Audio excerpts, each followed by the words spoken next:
آئیے یہ دیکھتے ہیں کہ یہ خیر ائمہ کے دور میں کب کب ہوا۔ اب یہ خیر، کیونکہ امام ہوتا ہے فعل خیر کیا کرتا ہے، اوحینا الیہ فعل الخیرات، ہم نے ان پہ وحی کی وہ فعل خیر کرے، تو امام نے یہ فعل خیر کب کیا؟ ایک شخص نے امام حسن کو، شام کا وہ شخص تھا، اب میں نے آپ کی خدمت میں عرض کیا تھا کہ شام میں کس طرح سے امام علی کے خلاف باقاعدہ سازش کی گئی تھی، لہذا جب وہ شام سے آیا تو اسے تو معلوم تھا کہ علی ابن حسن ابن علی جو ہے وہ ان کو گالی دی جائے، جب جیسے ہی ان کو پتہ چلا کہ یہ حسن ابن علی ہے، اس نے گالیاں دی امام کو، امام نے سن لیا تسلی سے۔ اور اس کے بعد اب یہاں پر ایک کمال کا نقطہ ہے جو ابھی ذہن میں آیا، میں آپ کی خدمت میں عرض کروں۔ بعض لوگ کہتے ہیں نا کہ جان کا بدلہ جان، قرآن نے کہا کہ آنکھ کے بدلے آنکھ اور ہاتھ کے بدلے ہاتھ اور جان کے بدلے جان، تو کیا گالی کے بدلے گالی ہے؟ ہرگز نہیں۔ اگر اس نے آپ کو گالی دی ہے تو اس کے بعد یہ فقط یہاں پر ہے، قصاص کے باب میں ہے، قصاص کے باب میں ہے کہ اگر کسی نے آپ کو ضرر پہنچائی ہے، ضرر پہنچایا ہے، اگر آپ کا کوئی عضو ناقص کر دیا ہے تو وہ اس کا بدلہ آپ لیا جائے گا، یا اگر کسی نے قتل کر دیا ہے تو اس کا وارث اس بدلے میں قتل کرے گا۔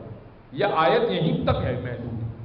اس سے آگے نہیں بڑھے گا کہ اس نے چونکہ ہمارے گھر کا شیشہ توڑا تھا تو ہم بھی اس کے گھر کا شیشہ توڑ کے آئیں گے،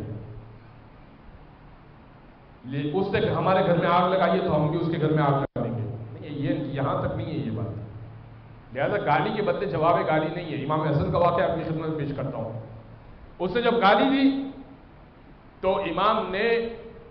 پوری بات سنی، اس کی ساری بات جب اس نے کہہ دی اور وہ چپ ہو گیا تو امام نے کہا کہ تھکا ہوا آیا ہے، بول تو کھانا کھلا دو، اور اگر سواری کی ضرورت ہو تو سواری میرے استقبل میں بہت بہترین ہے، اور رہائش کا مسئلہ ہو، شام سے رہنے والا ہے، یہاں کون ہوگا تیرا خاندان والا، تو رہائش کا بھی مسئلہ ہوگا، میرا گھر رہنے کے لیے قابل ہے، آجا رہائش اختیار کر لیں۔ اب تھکا ہوا تو وہ تھا، اس نے کہا کہ دسترخوان امام حسن مشہور تھا، اس نے کہا کہ چلو کھانا کھا لیتے ہیں۔ کھانا کھا لیا تو غلام نے اس کو کچھ نقد رقم لا کے دی کہ یہ تیرے خرچے کے لیے، اگر آگے تجھے زیادہ سفر چاہیے ہو، اور اگر فرزند رسول یہ کہہ دیں کہ اگر یہیں رہائش اختیار کرنی ہے تو یہاں پر کمرہ صاف کر کے رکھا ہے، تم یہیں پہ رک جاؤ، اور اگر سواری چاہیے تو استقبل میں سے جو گھوڑا تمہیں پسند ہو وہ جا کے لے لو،